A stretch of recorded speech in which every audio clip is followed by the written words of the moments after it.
नोटबंदी के बाद दिल्ली में बैंक के एटीएम की कैश वैन को लूटने के मामले को पुलिस ने सुलझा लिया है और इस मामले में 3 लोगों की गिरफ्तारी की गई है और इनके पास से कैश बरामद किया गया है। बताया गया है कि 10 लाख की लूट हुई थी 19 दिसंबर को पूर्वी दिल्ली के पांडव नगर में स्टेट बैंक ऑफ इंडिया में कैश डालने के दौरान।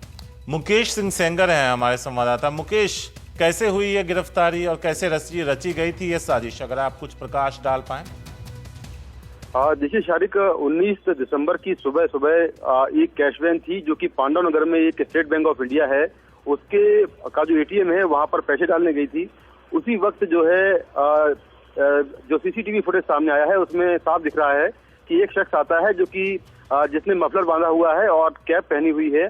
पहले वो आता है और उसके पीछे एक और शख्स आता है जो कि गार्ड को जो गार्ड था कैश वैन के साथ, उस गार्ड को वो उसकी जो बंदूक है वो बंदूक खींचने की कोशिश करता है और उसी बीच जो है गार्ड को घसीटता है, वो पीछे ले आता है।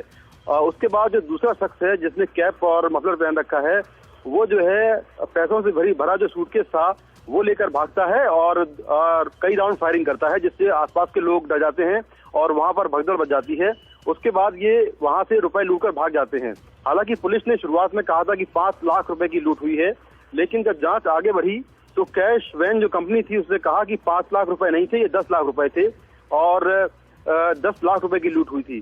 तो इस पूरे केस की जांच में सामने आया कि सीसीटीवी फुटेज में काफी क्लू पुलिस को मिले जिसमें कि जो लोग पैसे लूटने आए थे उनका चेहरा साफ तौर पर दिख रहा है और इसके अलावा कुछ लोकल इंटेलिजेंस भी पुलिस ने लगाया था जिसके बेस पर अब 3 लोग अरेस्ट हुए हैं और ये तीनों लोग पल्सर बाइक से आए थे। वो बाइक भी पुलिस ने बरामद कर ली है और लूट की रकम में से 9 लाख रुपए बरामद किया है। तो 3 आरोपी दिल्ली से ही अरेस्ट हुए हैं और तीनों को कुछ देर में पुलिस कोर्ट में पेश करेगी। पुलिस का ये कहना है कि नोटबंदी के बाद दिल्ली में पहली लूट थी किसी कैश वैन की और इसको सुलझा लिया गया है। इसमें 3 लोग गिरफ्तार हुए हैं। जी मुकेश, क्या ये 3 लोग किसी संगठित गिरोह का हिस्सा हैं या इनका कोई आपराधिक इतिहास रहा है पहले? किस मकसद से इन्होंने लूट किया?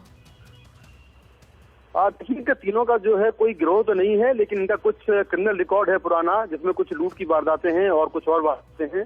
हालांकि जो डिटेल्स इंफॉर्मेशन है वो पुलिस कुछ देर में बताएगी, लेकिन ये तय है कि इनका क्रिमिनल बैकग्राउंड है और जो बाइक है बरामद की है और जो पिस्टल के पास से मिली है उसका भी लाइसेंस नहीं है और बाइक भी शायद चोरी की है। तो क्रिमिनल रिकॉर्ड उनका पुराना रहा है। जी शुक्रिया आपका मुकेश इस पूरी जानकारी के लिए। तस्वीरें आ गई हैं, सीसीटीवी की तस्वीरें 19 दिसंबर की हैं, उस वक्त की जब इस लूट को अंजाम दिया गया। यहाँ पर टोपी और मफलर पहने एक युवक आता है। जैसे ही कैश वैन का कर्मचारी नीचे उतरता है, दूसरा साथी कैश वैन के गार्ड से बंदूक छीन लेता है।